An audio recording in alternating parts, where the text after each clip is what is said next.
Hello, and welcome to this short presentation on how description, analysis, and evaluation are used in academic writing. Before we begin, there is a worksheet that accompanies this presentation in the description below, so please download that before I start so you can do the exercises easily. Okay, let's start with a basic definition of these three key terms. Our first term is description. This is to give a clear and detailed picture of something. The next term is analysis. This is to make a methodical and detailed examination. The final term is evaluation. This is to make judgments about the value of the information. So, why are these important?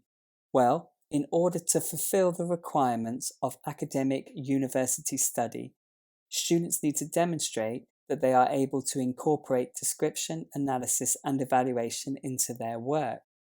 Importantly, both analysis and evaluation are considered higher order critical thinking skills. Okay, so now we'll look at the language connected to these key terms to provide you with an idea on how to show this in your writing. You can pause the slide at any time to read the slide in more detail, especially the examples.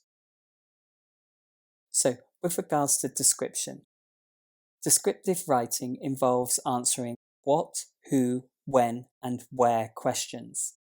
The functions associated with description are giving definitions, stating facts, explaining theories, listing details, and providing information.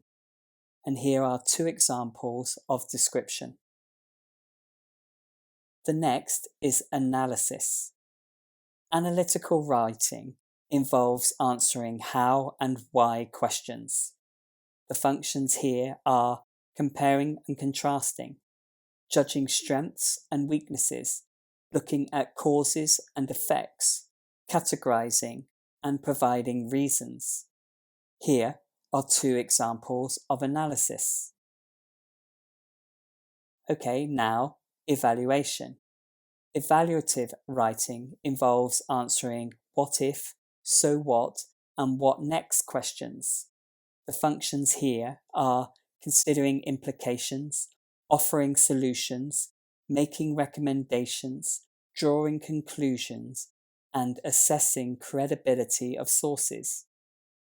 Here are two examples of evaluation. Okay, so now we're going to do some exercises to practice this knowledge we have just studied. So to start off, we'll begin with sentence level exercises. One of the best ways to understand these key terms is through analysing sentences and looking for specific language to see if they are description, analysis, or evaluation. Exercise 1. Read the following sentences and identify whether they are description with a D, analysis with an A, or evaluation with an E. I'd like you to pause this slide and do this activity.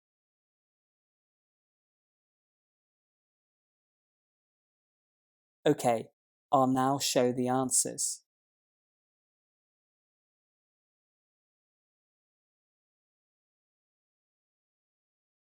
Right, next onto a paragraph level exercise. Exercise 2. Read through this short paragraph and highlight the following sections: description, analysis, and evaluation. Please pause the slide and do the exercise. Okay, here are the answers.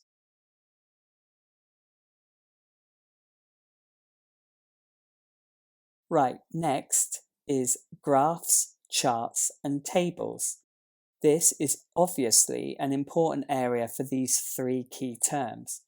So in exercise 3, here is a bar chart on UK online payment methods from Statistica 2021. Please pause the slide and study the bar chart carefully.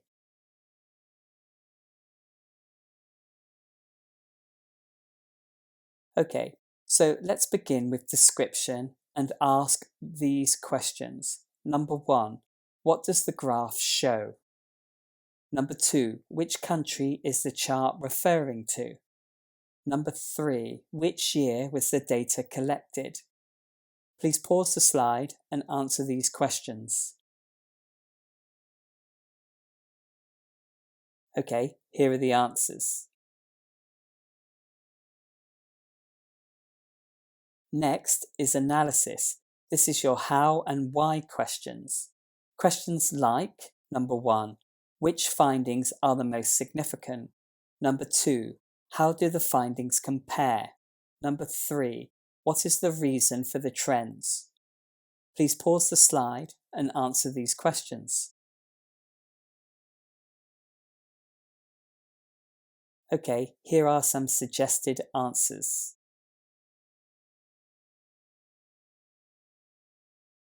Now, on to evaluation.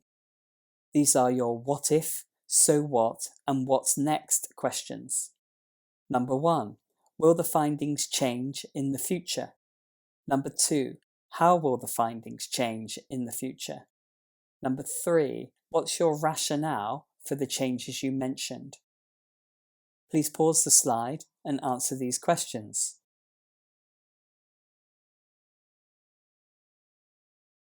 Okay, here are some possible answers.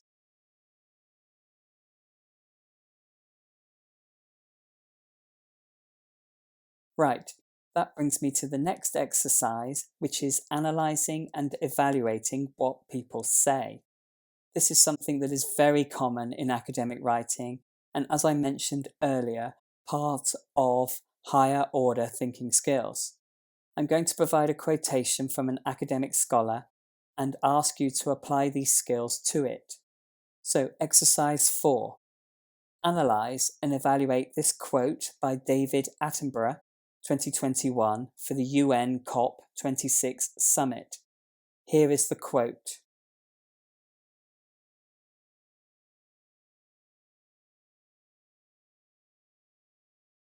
Please pause the slide and write your answer.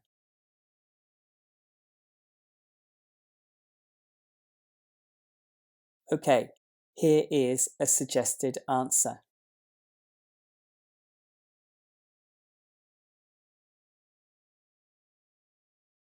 Okay, and another one of these exercises, exercise 5. Analyse and evaluate the quote by M. Kit Delgado, 2021, Assistant Professor of Emergency Medicine and Epidemiology at the University of Pennsylvania. Here is the quote.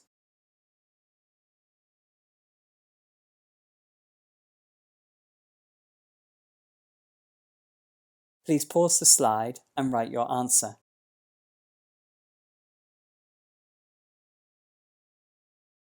Okay, here is a suggested answer.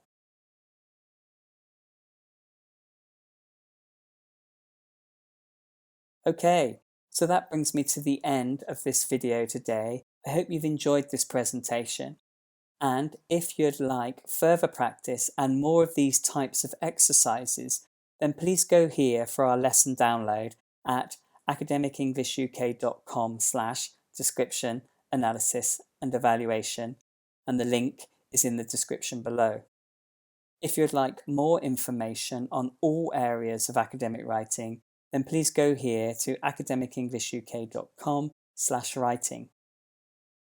Thank you for listening to me today, and until next time, goodbye.